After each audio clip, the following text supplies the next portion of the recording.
Τέλη Αυγούστου του 1990, μία ομάδα κατασκηνωτών, θέλοντας να γιορτάσει το τέλος του καλοκαιριού, μαζεύτηκε εδώ, στα στενά σοκάκια της παλιάς πόλης της Ξάνθης, για να το γιορτάσουνε. Αυτό έτυχε να είναι αρχές του Σεπτέμβρη. Η γιορτή αυτή άρεσε στον αείμνηστο δήμαρχο Φίλιππα Αμυρίδη, την αγκάλιασε και από το Σεπτέμβριο του 1991 μέχρι και σήμερα, 32 χρόνια μετά, έγινε ο μεγαλύτερος θεσμός της πόλης. Πολιτιστικοί, λαογραφικοί, χορευτικοί, καρναβαλικοί σύλλογοι μαζεύονται την πρώτη εβδομάδα του Σεπτέμβρη εδώ, στείνουνε τα στέκια τους, ζωντανεύουνε τις αυλές των αρχοντικών και όλος ο χώρος πλημμυρίζει από τραπεζοκαθίσματα, φαγητό, ποτό και ζωντανή μουσική.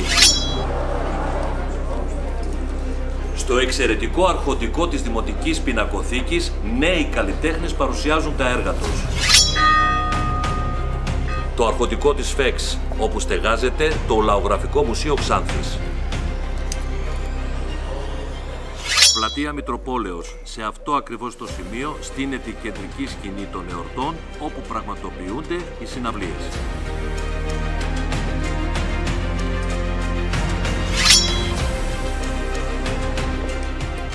Αμφιτρίωνες, θράκες, τραντέλενες, κάβυροι, γεμάτο στέκια. Σαρακατσάνοι, πόντιοι, κρήτες, ευρύτες, όλα τα στέκια σε απόσταση αναπνοής.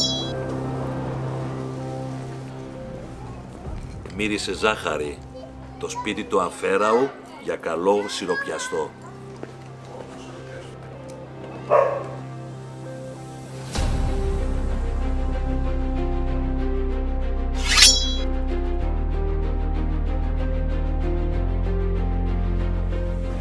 Όπου και να κοιτάξει κανείς, στέκια βλέπει. Απαράδεκτη, Σπάρτακη, Άτλα Σελήνου, Πασαντίκα, Νεολέρα, γεμάτο στέκια. Από πίσω μου ακριβώς το επιβατικό κτίριο του Λυκείου Ελληνίδων Ξάνθης και σε αυτό το σημείο θέλω να ευχαριστήσω και να δώσω συγχαρητήρια σε όλους τους εθελοντές του Ερυθρού Σταυρού και της ομάδας διάσωσης που καθ' όλη τη διάρκεια της εβδομάδας του Σεπτεμβρίου είναι δίπλα στις γιορτές παλιάς πόλης. Τα φώτα στο σπίτι του Μάνου άναψαν. Έτσι και σε λίγες μέρες, 2 με 9 Σεπτεμβρίου, θα ανάψουν τα φώτα σε όλη την παλιά πόλη της Ξάνθης για τις γιορτές παλιάς πόλης. Καλώς να ορίσετε, φίλοι μου.